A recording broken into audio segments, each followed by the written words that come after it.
السلام علیکم ورحمۃ اللہ وبرکاتہ۔ جی کیا حال ہے؟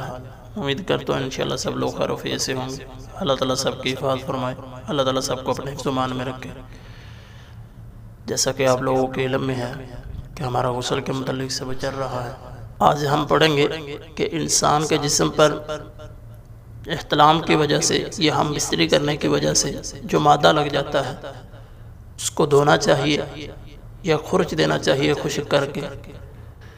حضرت عائشہ رضی اللہ تعالیٰ عنہ سے روایت ہے، فرماتی ہیں میں رسول اللہ صلی اللہ علیہ وسلم کے کپڑوں سے جنابت دھو دیا کرتی تھی۔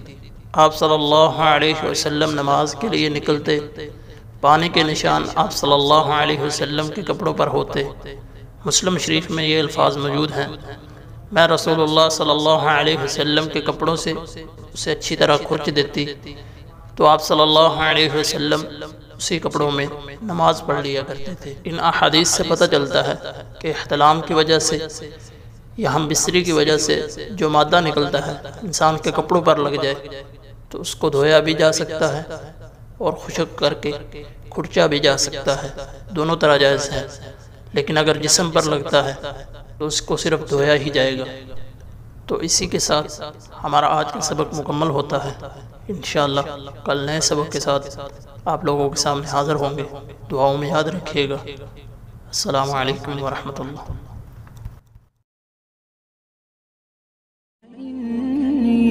للنور مدت يداي، نزعت أسرار قلبي